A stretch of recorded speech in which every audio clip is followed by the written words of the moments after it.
Sa sobrang init ng panahon ngayon, nagiging maligamgam ang tubig sa aquarium natin. Ano ang magandang gawin? Welcome to Jerry's Aquatics. Yan ang comment ng isang co-hobbyist natin na si Sir Jerry Pablo. Yan, sasagutin natin yan. Dito kasi sa Pilipinas, mga kapisda, in general, meron tayong tinatawag na tropical maritime climate. So, ibig sabihin, ang temperature natin in general umaabot siya ng 25 degrees Celsius to 32 degrees Celsius. Okay, so at yan mga kapisda, magbibigay ako ng 5 tips para makatulong sa inyo para hindi tayo mamatayan ng isda para kung umiinit yung tubig natin sa aquarium. Okay guys, tip number 1, adjust the heater. So, ibig sabihin, yun nga, bakit may tatanong yung iba, bakit ka mag-heater pa, ang init na nga. So, meron kasing mga isda tayo na kailangan din ng mga heater. So, yun nga, kung sobrang init ngayon, kailangan i-adjust natin yung heater. Yung mga heater naman natin, gaya nito, yan, yung heater natin may adjustan siya. Pwede mo siyang i-adjust ngayon ng kahit sa 28 degree para ma-maintain lang niya yung klima ng tubig. Kasi yung ibang isda natin tulad ng discus, yan kailangan nila or gusto nila yung mainit na, hindi naman sobrang init, basta yung saktong init at hindi lalamig, hindi init. Para yon, kailangan i-adjust natin yung heater natin ng at least mga 28 lang.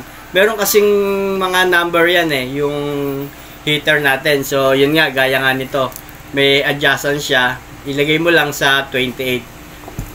And tip number 2 mga kapisda, ito pinakamahalaga rin na yung tip number 2, increase the aeration or yung oxygen or yung tinatawag na aerator, filter, yan yung pinaka-oxygen niya.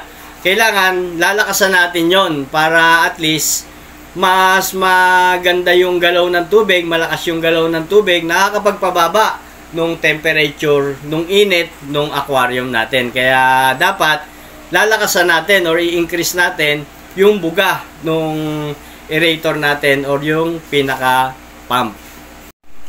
Then tip number 3 mga kapisda, ayan.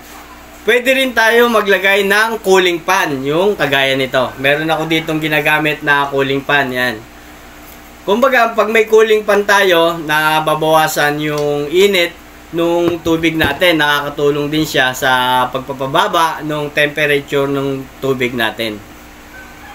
Then, sa tip number 4 natin mga kapisda, okay, bago yung tip number 4 natin, so yung number 1, heater, kung wala ka namang heater, so yon, okay lang. Then yung number 2, increase the aerator or yung aeration. Yan, kung na-increase mo na or isa lang yung aeration mo, so, yun, then okay na yun. And number 3, yung cooling pan. So, kung hindi ka naman makakapaglagay ng cooling pan, yan, okay lang din. At ito nga, yung tip number 4 ko, ito yung pinakamahalaga. Sa tip number 4, mga kapisda, okay, kailangan natin na mag-partial water change. So, ano yung ibig sabihin ng partial water change? So, kailangan, tulad na to sa ganitong oras or sa ganitong panahon, sa katanghalian, kailangan lang natin mag-water change ng at least 20 to 50%. Yon, pwede na 20%, 30% or kung sobrang init talaga, pwedeng 50%. Then, ang ipapalit lang natin ng tubig ay yung stock water.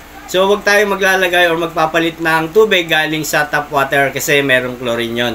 So, yon, kailangan natin magpalit ng at least 20 to 50% na tubig sa aquarium natin para yung ipapalit natin tubig, kailangan medyo cool or medyo malamig yon, wag din yung naka-stock or wag yung nakabilad.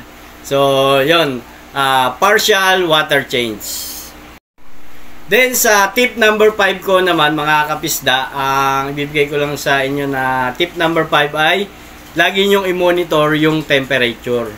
So, yan, pagka na-monitor natin yung temperature, so, yun nga, pagka yung kahit halimbawa, nakapag-water change na tayo, hindi naman agad-agad iinit yun So, halimbawa lang, na biglang uminit pa uli yung panahon, kailangan bantayan natin yung temperature. So, pag uminit, pwedeng magpalit lang uli tayo ng tubig kahit mga 30%. Okay, mga kapisda, Recap lang tayo guys sa 5 tips na binigay ko. Okay, so yung number 1, adjust the heater, increase the aeration, add cooling fan, partial water change, and monitor the temperature.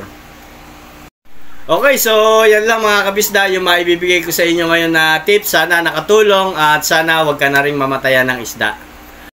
Okay guys, at shout out nga pala kay Sir Sean Rendel. Yan. At ito yung comment niya. At yun guys, sana may nakuha rin kayo mga tips and ideas at mai-apply nyo rin sa pag-aalaga nyo ng isda. Okay mga kapisda, at hanggang dito na lang muna. Sana nakatulong yung mga binigay kong tips. At kung meron pa kayong ibang mga tanong, mag-comment lang kayo at sasagutin natin yan batay sa na-experience ko na rin at napag-aralan ko. Okay mga kapisda, at huwag nyo nga palang kalimutan na pindutin yung plus sign dito para ma-follow nyo ko and then ma-update din kayo sa mga susunod ko pang mga video. Okay mga kabisda, happy fishkeeping!